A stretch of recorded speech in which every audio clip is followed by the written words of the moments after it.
In the headlines, bandits ambush patrol teams in Benue, kill officers, vigilantes. Kaduna thrown into darkness as TCN transmission line collapses. Delta workers react to new dress code introduced by state government. And on the foreign scene, UK, Canada, Australia recognize Palestinian state. Hello, good evening and welcome to News Updates on Trust TV. My name is Dorcas Yakubzala. We begin with security matters. Bandits have carried out a deadly ambush on a combined squad of security operatives in Katsina local government area of Benue State, leaving multiple casualties and several officers missing. According to intelligence obtained, the attack took place on September 19th at Agu Center.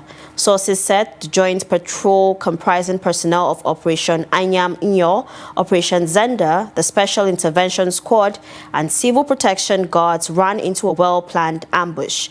The assailants, reportedly wielding rocket-propelled grenades and other heavy weapons, engaged the security team in a fierce gunfight. The commander of the Civil Protection Guards sustained a gunshot wound to the hand, while one police officer and two vigilantes died on the spot. Later that day, the bodies of two additional police officers attached to Operation Zenda and Anyam Inyo and two more vigilantes were recovered and taken to the NKST Zaki Bayam Hospital morgue. Sources disclosed that 5 police officers and unspecified number of vigilantes remain missing. 2 police patrol vehicles, including a gun truck from the Operation Zenda Joint Task Force, were set ablaze during the assault, while an SIS armored personnel carrier was disabled but eventually retrieved with its crew unharmed. In other news, Nigeria joined 144 other members of the UN General Assembly to adopt a resolution allowing Palestinian President Mahmoud Abbas to address the high-level debate by pre-recorded video. A decision followed the United States' refusal to issue visas for the Palestinian delegation. The resolution passed with 145 in favor, 5 against, and 6. It sets out procedures for the delivery of pre-recorded statements, authorizing Abbas to submit his address via video in the General Assembly Hall, introduced by one of Palestine's New York-based representatives. The measure also allows for statements via a live link or pre-recorded video to the high-level conference taking place on the two-state solution and other high-level meetings. The arrangements apply only to the current 80th session. In other action, the 193-member Assembly adopted without a vote a Saudi Arabian proposed decision allowing the Saudi Crown Prince and Prime Minister Mohammed bin Salman to deliver a statement by video or pre-recorded message at the high-level conference on Monday, 22nd September.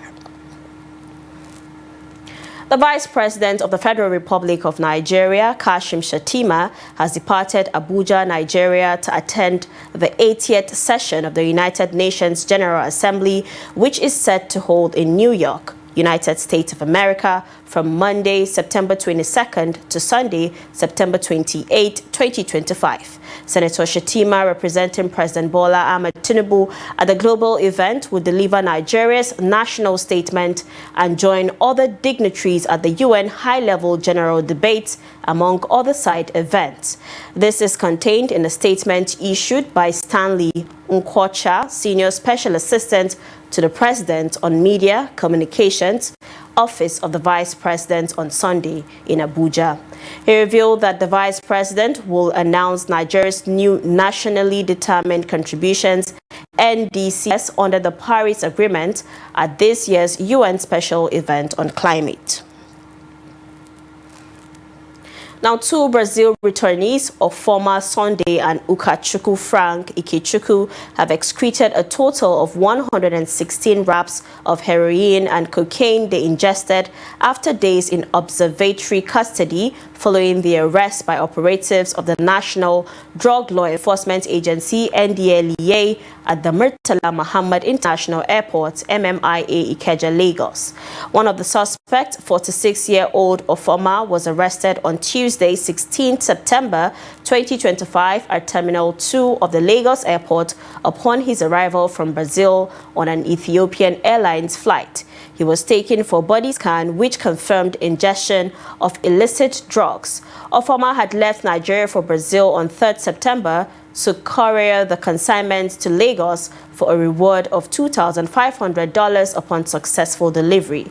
A swift follow-up operation was conducted at Eliata Hotel in Omuwo, Odofin area of Lagos, where Ofoma was instructed to meet Nweke Jude Chukudi, who was designated to oversee the excretion of the drugs at the hotel and recover them. The 55-year-old Nweke was arrested in the process. A total of 111 wraps of heroin weighing 1.452 kilograms were ingested in 8 excretions by Ofoma. Similarly, another Brazil returnee, Ukachukwu Frank Ikechukwu, was arrested at the Lagos airport during the inward clearance of Ethiopian Airlines passengers from Brazil via Addis Ababa on Friday, 19 September. He was taken for body scan, which confirmed illicit drug insertion.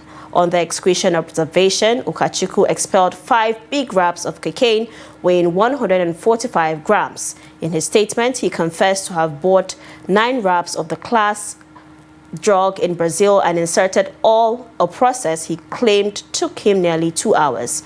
NDLA also seized various substances across other states of the Federation. Now, many parts of Kaduna State have been thrown into darkness following the collapse of a major electricity transmission line belonging to the Transmission Company of Nigeria, TCN. According to TCN spokesman Ndidi Mba, the incident occurred at Tower Number 7 along the Kaduna Town Lines 1 and 2 in the Rigasa area of Igabi local government area. The collapse, which happened after a heavy downpour and windstorm, was further worsened by acts of vandalism as critical structural members of the tower were discovered to have been removed. As a result, bulk power supply to several load centers in Kaduna South was disrupted, leaving thousands of homes and businesses without electricity. However, TCN said that other parts of Kaduna metropolis, including Kinkino, Entukwane, Kabala West, Ungwan Maazu, and Kaduna North remain unaffected. TCN also said that its team of engineers have moved to the site to clear the wreckage and commence the process of re-erecting the tower. Now, hundreds of thousands of Muslims, notably followers of the Rika sect from across the 34 local government areas of Katsina State, fill the streets of the ancient city in commemoration of the birthday of the Holy Prophet of Islam. The grand finale attracted Muslim faithful, both males and females, young and elderly from across Katsina State, dressed in colorful attires, praying and singing songs with praises to the best of mankind, the Prophet of Islam. In Katsina, Trust TV's Abdullahi Yamadi tells us more.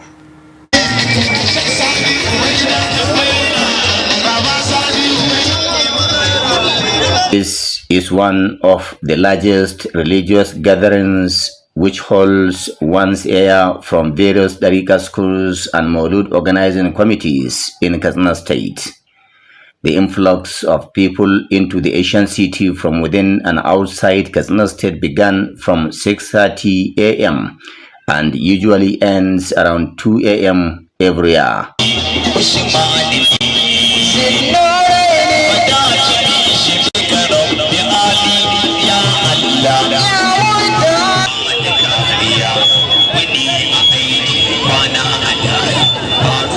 The Maulud Grand Finale brought Katsina City to a standstill as shops were closed and motorists off the major roads to allow free flow of the much anticipated crowd.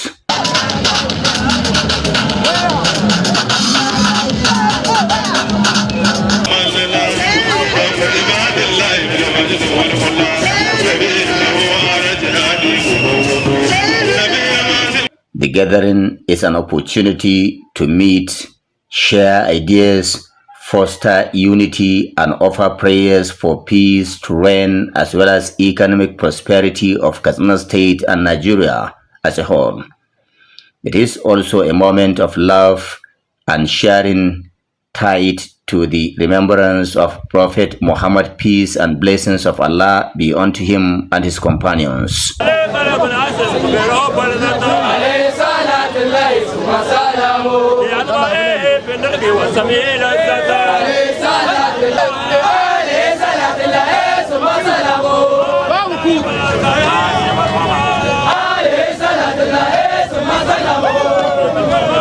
The procession began with the team of the Chief Imam of Kaduna Central Mosque, N. Diwani, N. Ishirinia, then followed by the Shairai Islamia schools children and other followers flowing around major streets of Kaduna City. This is a religious gathering. We don't need anything that goes contrary to the Islamic norms and values. We have done everything to get this year's Maulud grant. Those who have anything contrary will have their actions and punishments. To us, it's all about promoting the teachings of Islam.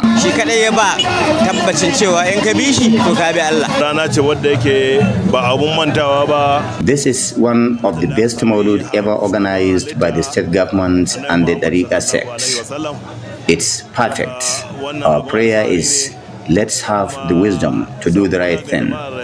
I wish everybody journey mercies back to their respective destinations.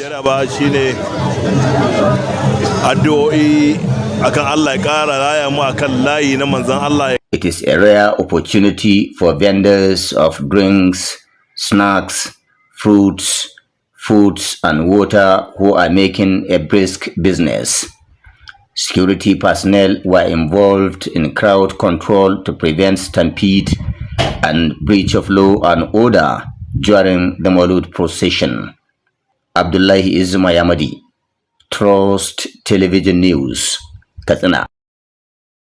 Away from Katsina State, gunmen suspected to be kidnappers have abducted Muhammad Ege Osolafia, who is popularly known as Didat, a senior special assistant on humanitarian services to Governor Abdullahi Sule of Nasarawa State. Osolafia was abducted from his residence in Lafia,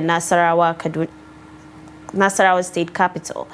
The governor's aide was said to have been kidnapped upon arriving at his home in Tudun Amba area of Lafia on Saturday night. The assailants reportedly arrived the area shooting sporadically into the air before heading straight for their target. Osolafia's colleague Peter Ahemba, who is a senior special advisor to Governor Sule on public affairs, confirmed the development. Ahemba, who described the development as sad and unfortunate, said he received the news of the abduction from another colleague. The police public relations officer, Nasarawa State Command, SP Rahman Nansel, is yet to speak on the incident. In Nigeria, period poverty continues to affect millions of women and girls. A situation is particularly severe in resource-limited communities where each month is met with dread rather than relief. For women there, their menstrual cycle is a time of physical pain and distress. Trust TV's Karima Indanusa reports.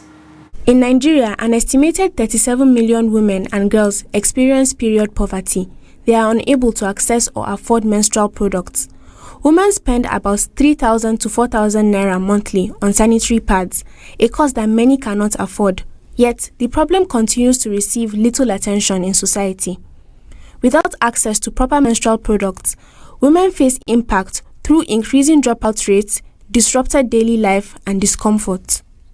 Especially in resource-limited settings, where women dread the arrival of their monthly cycles. For them, it is a time of pain and distress due to their inability to afford proper menstrual and medical products.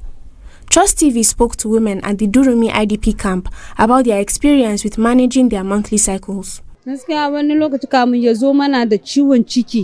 our monthly cycles come, they bring severe cramps. We try to manage the blood flow as best as we can, but the pain is often so bad that some of us have to go to the hospital.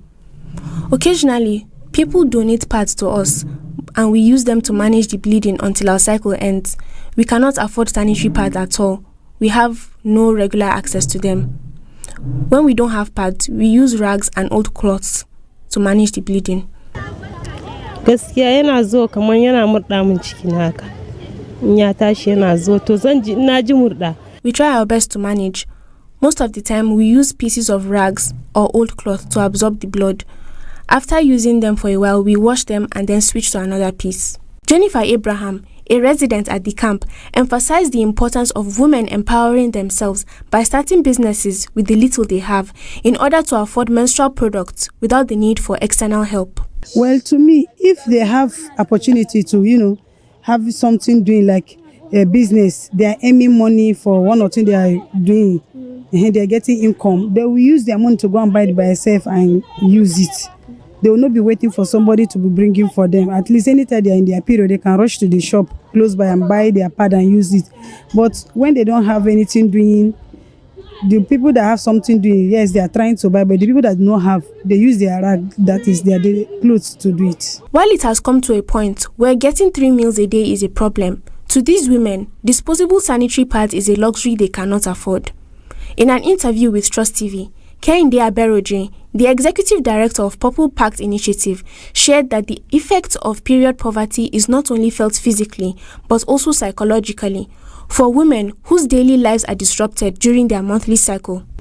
So for these women, it's particularly sad because they can't even afford some of these products, right? And most times you have to depend on aid from NGOs or from international organizations, and this kind of takes away from their dignity, which is something that no one should manage their period without dignity. Everyone should be able to manage their period with dignity. These problems particularly affect them because most organizations donate single-use products, right? And so that means after about 1 month or 2 months, you go back to the same problems. And the solution I would give for that is something that we do at my organization, where we give out reusable period products. Because when they are reusable, you solve the problem that they have of managing their periods properly, and they can always reuse this solution. Sometimes we even teach them how to make it, just so that even when we've gone and the ones we've given them has worn out, because it takes about 5 years to wear out, they can always make their own. So these are some sustainable solutions for people in this low resource settings. She also shared insights on the possible solutions to period poverty. This is News Update on Trust TV coming up ahead. Delta workers react to new dress code introduced by state government. This and many more when we return. Do stay with us. Welcome back from the break. In case you're just joining, this is News Update on Trust TV. Let's take a look at our top stories again. We told you that bandits ambush patrol teams in Benue, kill officers and vigilantes. And Kaduna thrown into darkness as TCN transmission line collapses. And moving on to more stories, the lingering leadership tussle within the African Democratic Congress in Sokoto State has taken a fresh twist as members of the State Executive Committee have rejected the purported recognition of Bello Isiaku as the party's chairman. ADC has faced internal wrangling in several states since the 2023 general elections. In Sokoto, the crisis deepened after the party's former governorship candidate, Isiaku, was suspended over allegations of anti-party activities and divisive conduct. Following his suspension, the ADC national leadership at its 2022 convention in Zaria ratified the appointment of Umar Muhammad Farouk as a recognized state chairman. However, attempts by some party stakeholders to reinstate Isiaku have continued to fuel factional disputes within the Sokoto chapter. The latest rejection of Isiaku by the State Executive Committee underscores the lingering battle for control of the ADC in Sokoto, with loyalty split between factions aligned to different national leaders. At a press conference held at the NUJ Press Center in Sokoto on Sunday, the ADC State Secretary Yusuf Abdulkader Al-Ali clarified that Isiaku had been suspended before the 2023 general elections and therefore could not claim the chairmanship of the party. He explained that the crisis emanated from the fallout of the last general elections, where Isiaku contested for the office of governor under the ADC platform. According to him, the action created rancor within the party, leading to his suspension. Now, civil servants in Delta State have continued to react to the recent circular on dress code for workers in the public service. In separate interviews, some of the workers expressed support for government's insistence on corporate dressing in the workplace, while others argued that the directive is out of touch and unfair, considering the current economic realities faced by civil servants in the state. Trust TV's Jonathan Awanyai completes the report. A cross-section of civil servants who spoke to Trust TV in Asaba noted that corporate dressing had long been the standard in the civil service but was neglected in recent times. They maintained that the policy will eliminate indecent dressing among officers, ensuring uniformity and drive workers to dress in a manner befitting their roles. They added that the civil service represents the image of government and enforcing a dress code will bring sanity to the system, even as he maintained that civil servants must lead by example in both appearance and conduct. I appreciate our governor. I want to appreciate the head of service and all our top government functionaries for injecting this dress code again into play.